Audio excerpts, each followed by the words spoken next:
நான் வந்து இந்த கேள்வியே இப்போ திருமாவளவன் அவமதிக்கிறது வச்சு திமுக தேசிய அளவில் இருக்கிற தலித் தலைவர்கள் அவமதிக்குன்னு நீங்கள் நினைக்கிறீங்களா இப்படி? அவரை போய் வந்து அவர்கிட்ட கை கொடுக்கறதுங்கிறது ஓரளவுக்கு இவங்க வயசு இருக்கணும், இல்லை ஒரு 5 வயசு 10 வயசு முன்ன பின்ன இருந்தால் கூட பரவாயில்ல. அவருக்கு வயசு 80க்கு மேலே இருக்கும், இவருக்கு வயசு 40 வயசு. 40 வயசுக்குள்ளே போய் அவர்கிட்ட கை கொடுத்தா அது வந்து அவ்வளோ நல்லது இல்லை, மரியாதை இல்லை.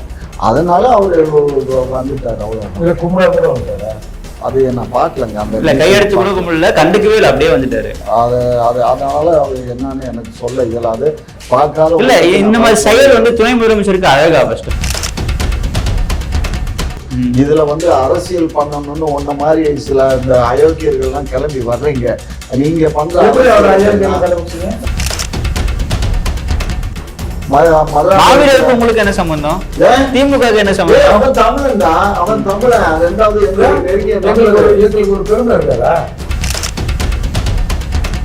ஏங்க, இந்த கருணாநிதி எத்தனை முறை அவன் மேல ஆட்சியை இழந்திருக்காருங்கிறது கூட ஒரு நன்றி உணர்வோடு இல்லாம பேசுற இந்த ஏர்போர்ட்டால கூட நான் என்னையா பேசுறேன்? பிரபாகரன் தான் இந்த பெரியார், இந்த பெரியார் தான் அந்த பிரபாகரன். பிரபாகரனை இயக்கியது, பிரபாகரன் இயக்கிய தத்துவம் கூட பெரியார் தத்துவம் தான் சொன்னாலும் ஆக்கிருக்கு. சரி, ஆனா இப்ப ரீசெண்டா பாத்தீங்கன்னா ஈவேரான்ற பேர் வேணுமா பெரியார்ன்ற பேர் வேணுமான்ற சர்ச்சை போயிட்டு இருக்கு சார். பெரியார் காயிட்டா ஈவேரா காயிட்டா சார்? என்ன தேவை சார் உங்களுக்கு பெரியார்னு சொல்றீங்க? அதனால மதங்கள் இருக்கும், இந்த மதங்களுக்கெல்லாம் மதமான ஒரு தலைவர் யாருன்னா பெரியார். என்ன சொல்றேன் எனக்கும் பெருசா புரியல சார். அவரு பாவம் சார், அவருக்கு தெரியாது சார் அது என்னன்னு. விஜய் பத்தி நேற்று வரலையும் கழிவு ஊத்துனாரு, இப்ப பாவம்னு வந்துட்டாரு. என்னடா விஜய் கட்சிக்கு போயிட்டாரா? என்னமா அங்க இன்னும் துண்டு போட்டீங்களா?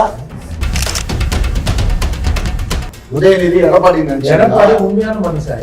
எனக்கு தெரியாதுப்பா, யாருக்குன்னா கேளுங்க பாட்டாரு.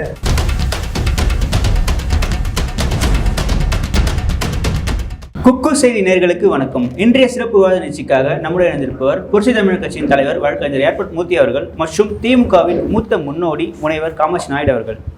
வணக்கம் சார். வணக்கம் சார். வணக்கம் காமராஜ் சார். நேற்று பார்த்தீங்கன்னா ஏமன் சோழன் அவர்கள் முதலமைச்சர் பதவியாளர் உதயநிதி அவர்களும் சென்றிருந்தாரு தமிழகம் சார்பாக.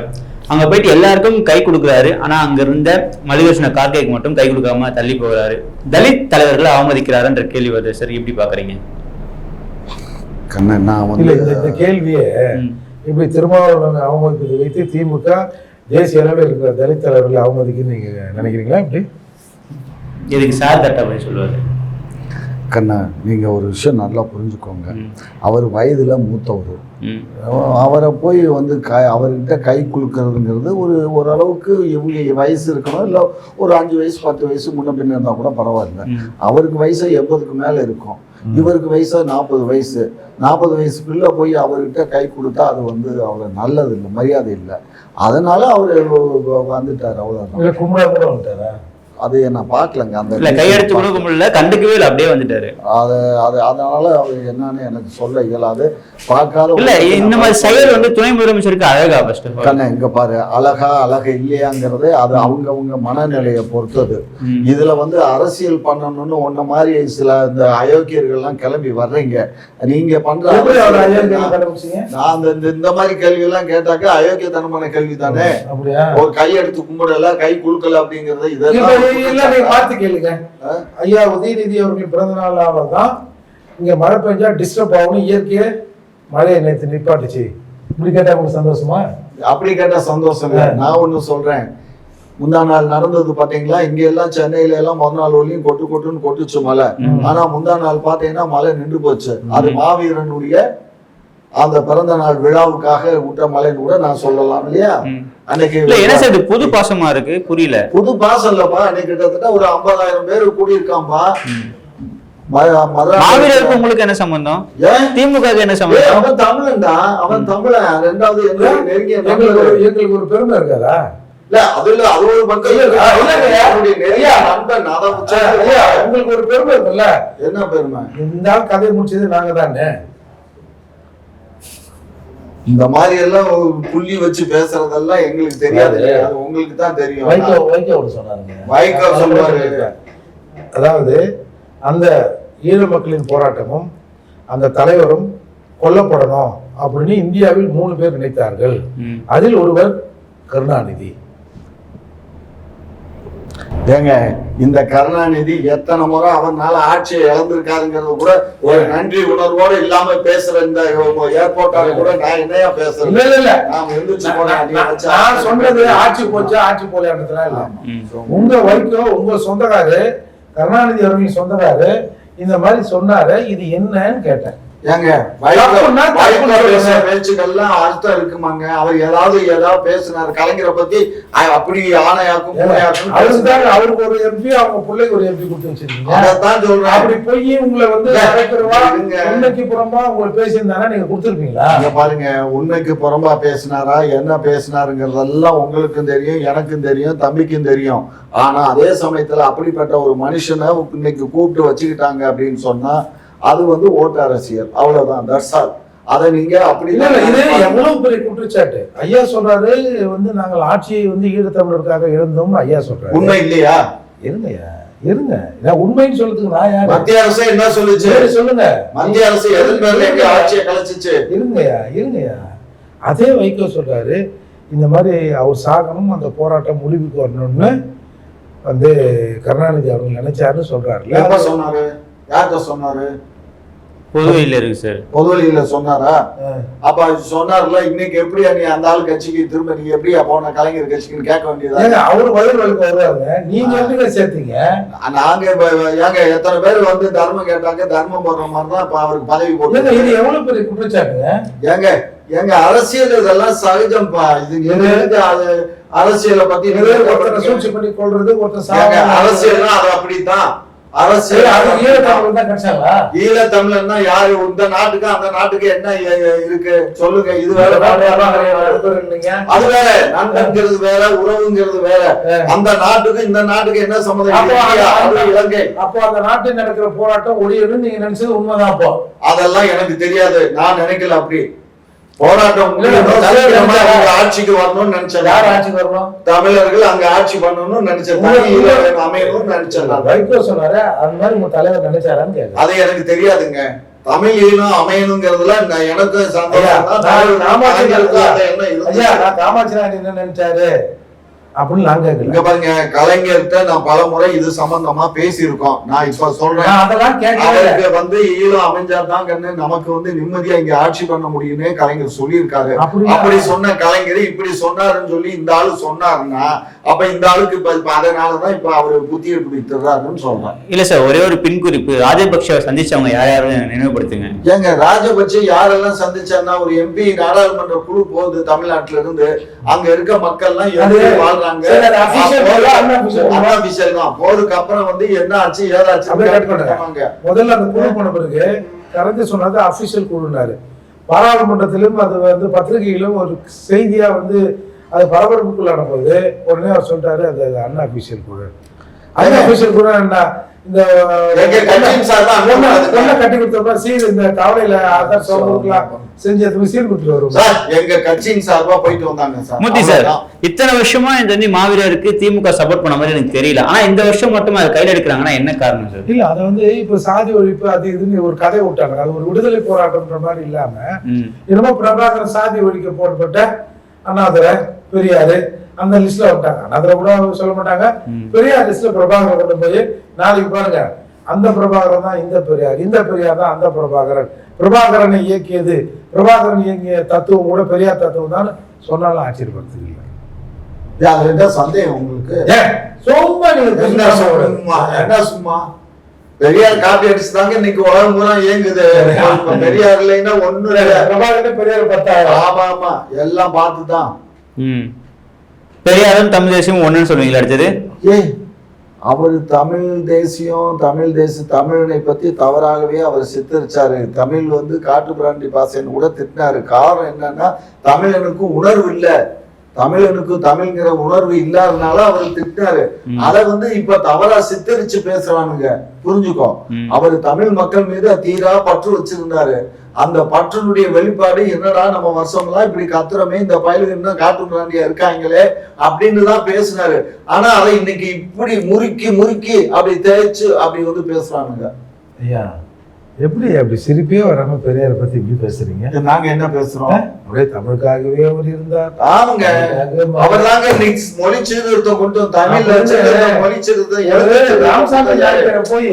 ராமசாமி நாயக்கர் தான் தமிழ் மொழிக்கு முதல் தமிழ்நாட்டுல அவர் தான்.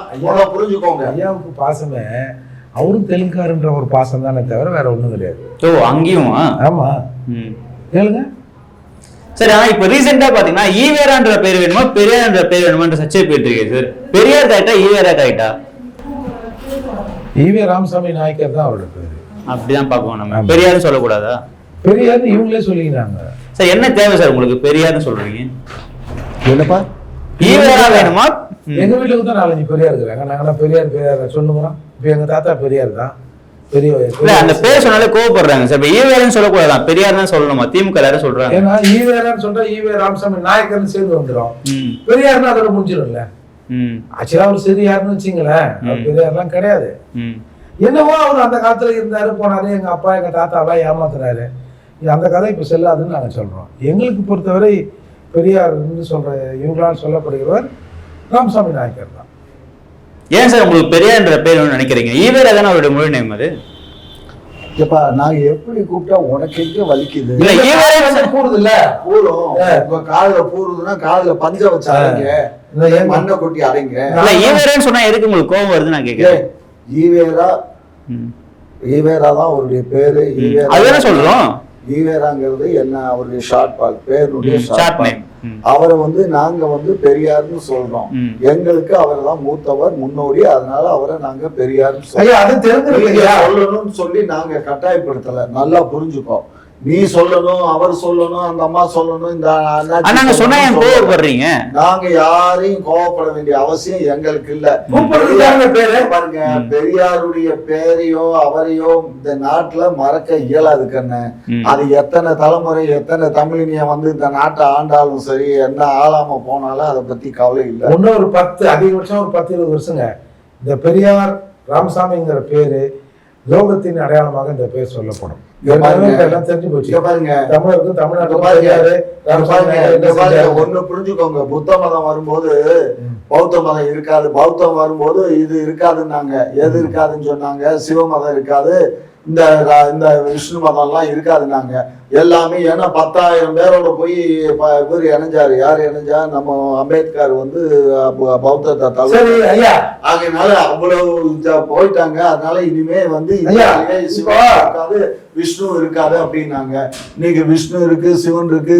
கிறிஸ்தவத்திலே இன்னைக்கு பல பேர் இருக்காங்க தெரியுமா? பல பிரிவுகள் இருக்கு. அதனால மதங்கிறது வந்து ஒவ்வொருடைய மனதை பொறுத்ததுதான் மதம். அதனால மதங்கள் இருக்கும். இந்த மதங்களுக்கெல்லாம் மதமான ஒரு தலைவர் யாருன்னா பெரியார். எனக்கும் புரியல இல்ல. இந்த மாதிரிதான் புரியாம ஏதாவது சொல்லிட்டு கதையை முடிச்சுட்டு பெரியார் தான் அப்படின்னு சொல்லிடுது. ஏன்னா நீங்க கோமணம் கட்டுறீங்க, அது பெரியார் தான் கோமணத்தை வாங்கி கொடுத்தாரு. இவ்வளவு பேருக்கு பெரியார். ஆமா, பெரிய வேஷ்டி எடுத்து எல்லாத்தையும் கீச்சு கட்ட தெரியாம அவரே கூட கட்டி கூட விட்டாரு. ஆமா,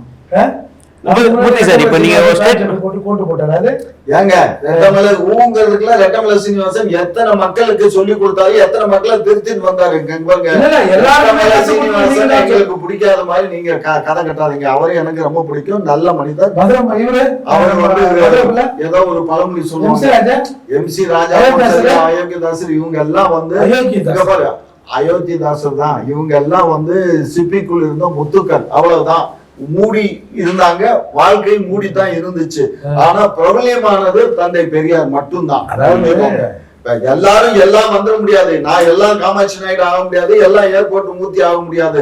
ஒவ்வொருத்தர் தான் வர முடியும். அது யாரு வர முடியும்னா அவங்க இந்த நாட்டுக்காக, இந்த நாட்டுக்காக நம்ம உழைக்கிறவங்க தான் வர முடியும்.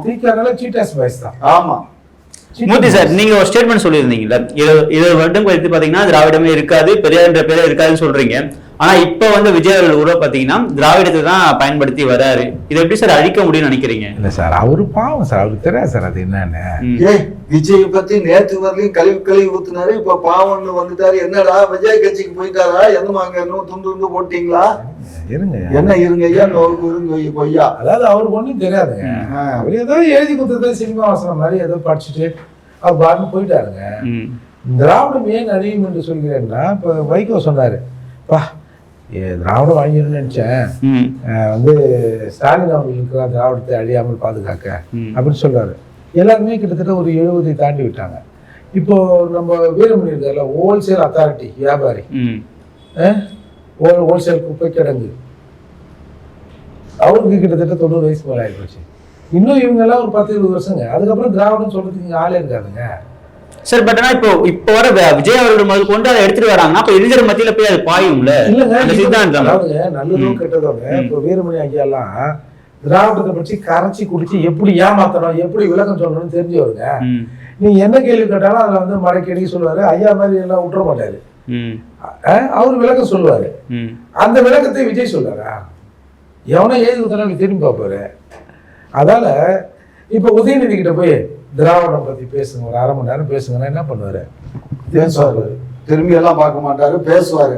இவர் என்ன எடப்பாடியா? உதயநிதி எடப்பாடி எடப்பாடி உண்மையான மனுஷன். எனக்கு தெரியாதுப்பா, நான் யாருக்குன்னா கேளுங்க பாட்டாரு. அதனால அவரு அப்படி எல்லாம் சொல்ல மாட்டாரு. அவர் அந்த இதுலயே பிறந்து அதுலயே வளர்ந்து இருக்காரு. அந்த ரத்தம் தான் அவர் உடம்புல ஊடுது. அதனால அவர் பேசுவாரு, அவருக்கு தேவையா விளக்கம் கொடுப்போம். இப்ப நம்முடைய மரியாதைக்குரிய ஸ்டாலின் அவர்கள் ஐயாவோட உடம்புல என்ன ரத்தம் ஓடுது? என்ன ரத்தம் ஓடுது? அந்த கலைஞருடைய அணுக்கள் தான் ஓடுது. அது அப்படியே அசிங்கமா பேசுது. ஆமா, கலைஞரோட ரத்தம் ஓடுது. கலைஞருக்கு நிகரா திராவிடத்தை பத்தியோ தமிழ் இலக்கியங்களை பத்தியோ நம்ம ஐயாவோட பேச முடியுமா? எல்லாம் பேச இயலும். பேச வேண்டிய நேரம் வந்தா பேசுவாங்க. என்னங்க இது? ஏங்க, உங்களை மாதிரி நான் இருக்க முடியுமா? என்ன மாதிரி அவர் இருக்க முடியுமா? ஒவ்வொருத்தருக்கும் தானே அந்த என்னதான் நம்மளுடைய அணுக்கள் இருந்தாலும் கூட அந்த செயல்பாடுகள் கூடுமா குறையத்தான் செய்யும். சிலர் பாருங்க, பல விஷயங்கள்லாம் கூட. இப்ப என்ன காட்டுல என் பையன் பாத்தீங்கன்னா பயங்கர புத்திசாலி. என் பையனை காட்டுல என் பேரை இருக்கான் பாருங்க, அவன் இதை காட்டுல புத்திசாலி இல்லையா? என் பேரை அளவுக்கு எனக்கு அந்த புத்திசாலித்தனம் இல்ல. அவன் சொல்றான், சார் உலகத்துல யார் கோடீஸ்வரங்கிறான், யார் யாரு எந்தெந்த கார் வச்சிருக்கான், அவன் எத்தனை பில்லியனுக்கு சொந்தம், இத்தனை பில்லியனுக்கு சொந்தம்னு அவன் சொல்றான். அது வந்து படிச்சு தெரிகிற அறிவு. அதான் படிச்சு தெரிஞ்சுக்கிட்டானல்ல. இந்த 9 வயசு பையனுக்கு வந்து இவ்வளவு உலகளாவிய கோடீஸ்வரங்களை தெரிஞ்சிருக்கு, அவன் கார் தெரிஞ்சிருக்கு. இளைய தலைமுறை வந்து பிரெஞ்சு படிக்குது, ஹிந்தி படிக்குதுங்க பள்ளிக்கூடத்துல. ஆமா, அதுக்காக வந்து எனக்கு தெரியலன்றதுக்காக வந்து நான் அதை சொல்லலைங்க. நம்மளை காட்டின நம்ம சந்ததிகள் வந்து கெட்டிக்காரத்தனமா நான் சொல்றது இது பிலாசபி. சார் இங்க பாருங்க, இப்ப எல்லாரும் எல்லாம் தெரியும்னு சொல்றீங்க. இப்படி பேசுறோங்கய்யா. இப்ப நீங்க வந்து ஆமா நான் வந்து தமிழ் தெலுங்க என்ன சொல்றேன் ஐயா? தமிழ் தெலுங்குன்றதுல. ஆமா, இப்போ உங்க குடும்பத்துல இருக்கிறவங்க இதே மாதிரி சொல்லுவாங்களா? ஏன் சொல்லாம வேற என்ன சொல்லுவாங்க? அது எப்படியா சொல்லுவாங்க? எல்லாம் அப்படிதான் சொல்லுவோம். இல்ல சார், இப்போ கமல் சார் நம்ம திருப்பி உதயநிதி ஸ்டாலின் அவருடைய மேட்ரிக்கே வருவோமே. இப்போ கார்கே ஒரு பக்கம் இக்னோர் பண்ணிட்டாரு. இங்க பாத்தீங்கன்னா 2 சீட்டு தவிர்த்து வேற யாருக்கும் கொடுக்க மாட்டேங்கிறாங்க. திருமாவளவர்கள் பாத்தீங்கன்னா 2 சீட்டு தான் கொடுக்குறாங்க. இது போல தலித் மக்களுக்கு ஏன் சமூக நீதியை தாண்டி அநீதி பண்ணிட்டு இருக்கீங்க? இது என்ன பார்த்து கேட்காத, அவரை பார்த்து கேளுங்க. சார் உங்களுக்கு தான் கேட்க முடியும். டிஎம்கே நாங்க இருங்க, நான் சொல்லிடுறேன் உங்களுக்கு. என்னங்க அநீதி பண்ணிட்டாங்க? வேங்கவே இல்லை. தொட்டியில பீ கலந்த உடனே எண்ணி 24 மணி நேரத்துல முட்டி தட்டி குற்றவாளி கைது பண்ணாங்களா இல்லையா? அதிமுக ஆட்சியில எங்க அண்ணன் திருமாவளவன் வந்து அரசு வழக்கறிஞர் இடஒதுக்கீடு வேணும் அப்படின்னு போட்டாரு கேஸ. இவங்க ஆட்சியில அந்த கேஸ் வந்து தோத்துச்சு, தள்ளுபடி ஆயிடுச்சு கேஸ். உடனடியா கூப்பிட்டு ஸ்டாலின் அவர்கள் என்ன தெரியுமா, இடஒதுக்கீடு தானே ஃபாலோ பண்ணோம், நான் வந்து பெரியாரின் பேரன், நான் சமூக நீதி காக்கிறவன், எவனுக்கெல்லாம் அதிகாரம் மறுக்கப்பட்டிருக்கோ அவனை தூக்கி மேலே விடுறதா என்னோட வேலை, எல்லாரும் தூக்கி விடுறதா என்னோட வேலை அப்படின்னு டக்குன்னு அந்த இடஒதுக்கீட்டை ஃபாலோ பண்ணாரா. அப்புறம் வந்து நாங்கள் வந்து வேலைக்கு ஆட்சிக்கு வந்தவுடனே ஒரு 10,400 பேக்லாக் வேக்கண்ட் எஸ்சிகளை போடுறனாரா, போட்டாரா. அப்புறம் வந்து எல்லாரும் கேட்டாங்க, என்னங்க தெலுங்கெல்லாம் 7-8 பேர் அமைச்சராக இருக்காங்க, இந்த மண்ணின் மைந்தர்கள் பறையர்கள் இல்லையான்னு கேட்டோடனே டக்குன்னு கூப்பிட்டு ஒரு 6 பேரை அமைச்சராக்கினார்ல. இதை விட என்னங்க வேணும்? எவ்வளவு அயோக்கியத்தனமா எங்க கட்சியை பத்தி இவ்வளவு இதா பேசுறாங்க, எவ்வளவு வெஞ்சன்ஸ் இருக்கணும் மனசுல. அப்புறம் அந்த காழ்ப்புணர்வு முழுக்க எல்லாத்தையும் செலவு பண்ணிட்டு இன்னும் கொஞ்சம் ஒதுக்கு, இன்னொரு 5000 கோடி ஒதுக்கி, இல்லையா நம்ம பிள்ளைங்க தானே அதுங்க. அதாவது பேசுறது எல்லாம் அயோக்கியத்தனம் எல்லாம். எத்தனை மாவட்ட செயலாளர்கள் பட்டியல் சார்ந்ததா இருக்காங்க சார்? எங்க கட்சி வளர்ச்சிக்கு யாரெல்லாம் இருந்தா வளர்ச்சி அடையுமோ, யாரெல்லாம் தேர்தல் அப்ப அவங்க தேவையில்லைன்றீங்களா? நான் சொல்றத முழுமையா கேட்கணும். யார வச்சா கட்சி வளரும், யார கொடுத்தா எம்எல்ஏ ஆவாரு, யாரு கொடுத்தா எம்பி ஆவாரு, யாரு கொடுத்தா அமைச்சர் பொறுப்பா எல்லாத்தையும் அனுசரிச்சு போவாரு அப்படிங்கறதெல்லாம் எங்க கட்சியினுடைய கொள்கை முடிவு. எங்க கட்சியினுடைய கட்டுப்பாட்டுக்காக அதை நாங்க வந்து எல்லாத்துக்கும் கொடுத்து பேருக்கு வந்து ஒருத்தர் கொடுத்துட்டோம்னு வச்சுக்கோங்க, அவர் வெற்றி பெறணுமா இல்லையா? வெற்றி பெற்றா தானே நாங்க ஆட்சி அமைக்க முடியும். நாங்க ஆட்சி அமைச்சா தானே அந்த பட்டியலின மக்களுக்கு நாங்க ஏதாவது சேவை செய்ய இயலும். அதுக்கு வெற்றி பெறாம போயிட்டா நாங்க என்ன பண்ண முடியும்? மோடி சார், இப்ப எனக்கு என்ன புரிஞ்சுக்கிறேன்னா, நீங்க சொல்லி அதிகாரம் மறுக்கப்பட்டவனுக்கு அதிகாரத்தை கொடுக்கறதான்னு சொல்றீங்க.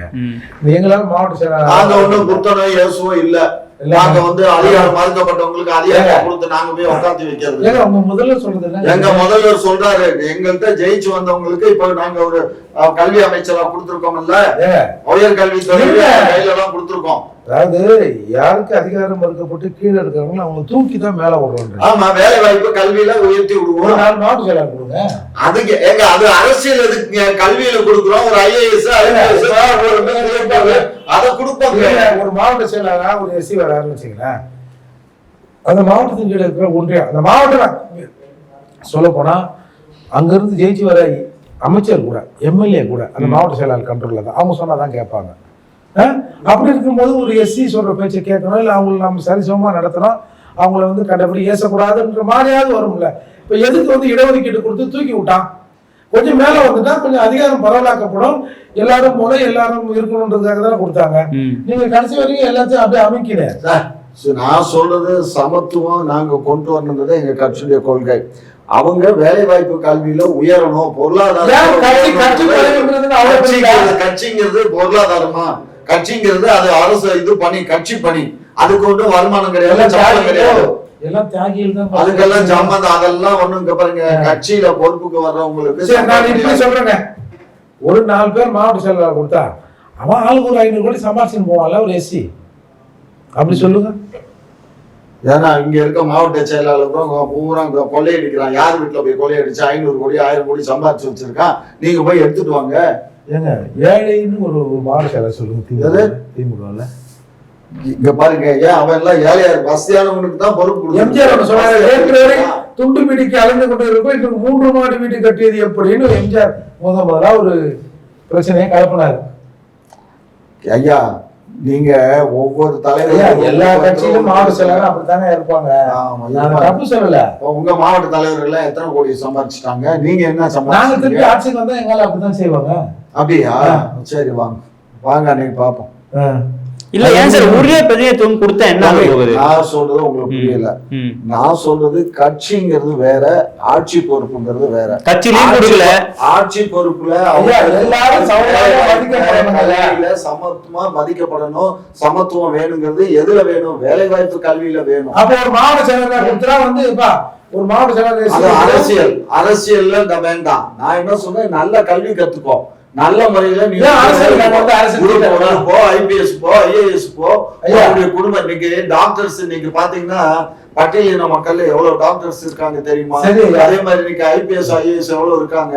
அதர் கம்யூனிட்டியை காட்டிலும் பட்டியலின மக்கள் தான் இன்னைக்கு அதிகமா அந்த பொறுப்புல இருக்காங்க. கிராமீணுக்கு அடுத்து. இப்ப நாங்க உங்க திமுக மாவட்ட செயலாளர் வந்தா அந்த மாவட்டத்தையும் தீட்டாயிடுமா? எப்படி?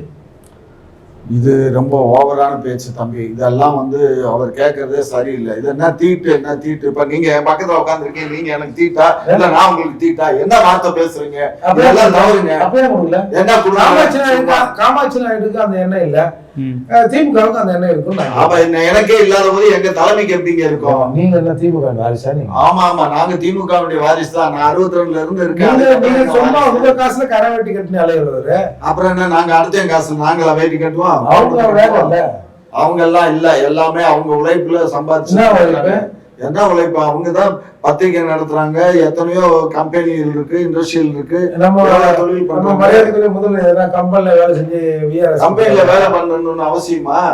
கம்பெனில வேலை தான் பார்க்கணும். தொழில் பண்றாங்க இல்லைங்க, என்ன தொழில்? என்ன தொழில்னு ஒரு பட்டியலே போடலாம். கலைஞர் வீட்டு தொழில். இப்போ இந்த தயாநிதி மாறன் ஏசியாவில 3வது பணக்காரன்னு சொன்னாங்க. ஆமா.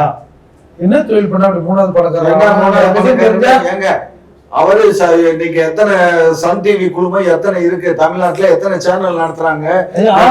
அவங்கள்ட்ட தான் ஆரம்பத்துல என்ன ஆரம்பத்துல பிச்சை எடுத்துட்டா இருந்தாரு அவரு. இல்ல கருணாநிதி அவர்கள் சாப்பாடுக்கு கஷ்டப்பட்டு யார் சொன்னா? யாருங்க சொன்னா சாப்பாட்டுக்கு கஞ்சி இல்லைங்க? சில்வர் ஸ்பூன்ல தான் சாப்பிட்டாரு அவரு. பாருங்க, சில்வர் ஸ்பூன்ல சாப்பிட்டாருங்கிறதெல்லாம் பிரச்சனை. அவங்க அப்பா காலத்திலேயே அவங்க தாத்தா தங்கத்தால் நாயனம் செஞ்சு ஊதுனவங்க. அவங்க புரிஞ்சுக்கோங்க, நாதஸ்வர வித்வான் அவங்க தாத்தா. அதுக்கப்புறம்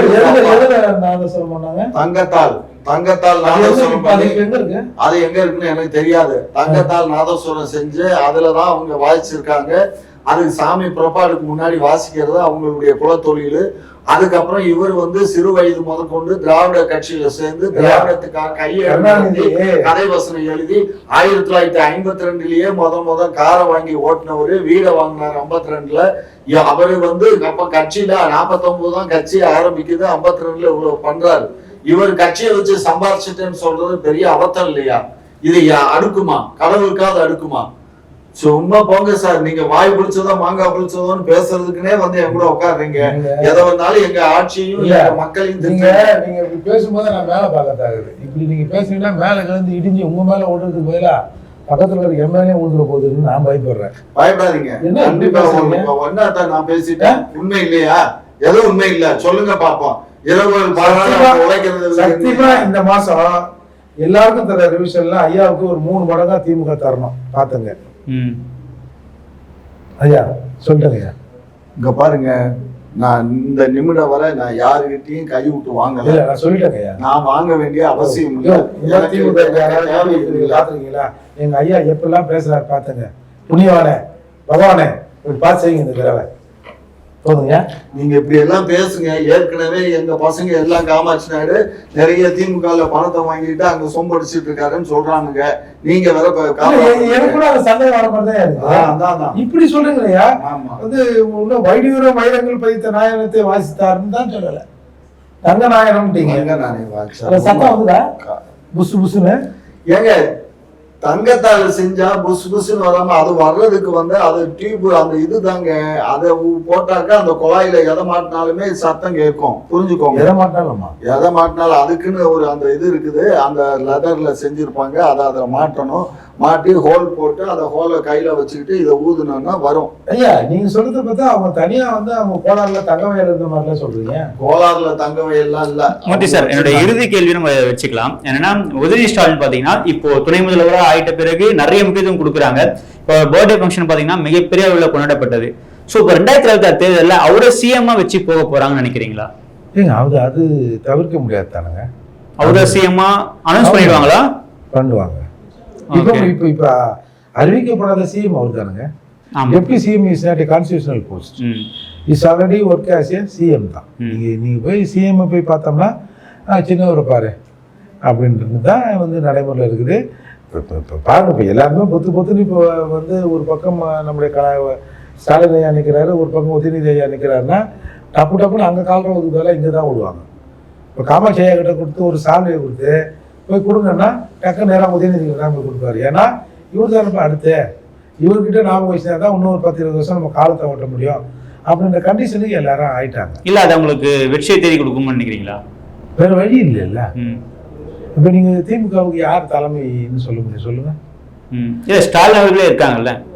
ஏங்க எவ்வளோ நாளைங்க ப்ராக்டிக்கலாக பேசுங்க. அவரால் பாருங்க, நேற்று கண்ணகி நகரில் போய் ஒரு பள்ளிக்கூடத்தில் இப்படி குனிறாரு, அப்படியே தும்பிக்கிட்டே சாஞ்சிட்டாருங்க. அவங்க எல்லாருக்கும் உடல் உபாதைகள் வயதான வரத்தானே செய்யும். இப்போ நம்ம ஐயா கலைஞர் ஐயா நம்ம ஸ்டாலின் ஐயா சொல்லுமா? இல்லை ஸ்டாலின் அவருக்கு 200 வருஷம் இருப்பாரு, 200 வருஷம் வரைக்கும் இன்னும் 100 வருஷம் 120 வருஷம் யாருமே முதல்வர் வேட்பாளர் கிடையாதுன்னு சொல்ல முடியுமா? அதனால கருணாநிதி ஸ்டாலின் அவர்கள், ஸ்டாலின் அதுக்கடுத்து உதயநிதி அவர்கள் என்பது எங்க கட்சி அந்த முடிவு பண்ணிக்கிறோம். எங்களுடைய திராவிட மாடல் ஆட்சி கண்டினியூ ஆகும் 26ல, அவ்வளவுதான். ஸ்டாலின் சின்ன கேள்வி, எங்களுக்கு உதயநிதி வந்தானா இல்ல, இப்போ நாம வந்தாலும் 2026 திமுக ஆட்சி அமைச்சால் எங்களுக்கு காமாட்சி நாயுடு தான் தமிழகத்தில் முதல்வராக திமுக சார்பில் நிறுத்தப்படுவார் சொல்ல முடியுமா? எனக்கு அந்த பதவி வேண்டாம், கொடுக்க மாட்டாங்க சார். கொடுத்தாலும் வேண்டாம், கொடுத்தாலும் வேண்டாம். நான் தான் வேண்டாம்னு சொல்றேன்.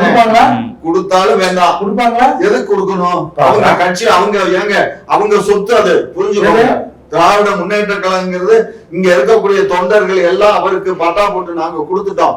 அந்த திராவிட மாடல் ஆட்சிக்கு முத்தமிழ் அறிஞர் டாக்டர் கலைஞருடைய குடும்பத்தாருக்கு நாங்க கொடுத்துட்டோம். அவங்க எடுக்கிற முடிவு தான் எங்க முடிவு. இதாங்க சனாதானம். ஆமா, இதான் சனாதானம். ஒருத்தர் மட்டுமே வந்து ஆட்சி அதிகாரத்தில் இருக்கிறது சனாதானங்க. சரி, ஓகே சார். பெரிய சனாதனவாதி காமாட்சி ஐயாவுக்கு நன்றி. மீண்டும் சந்திப்போம். உங்களுடைய பல்வேறு கருத்துகளுக்கு மிக்க நன்றி சார்.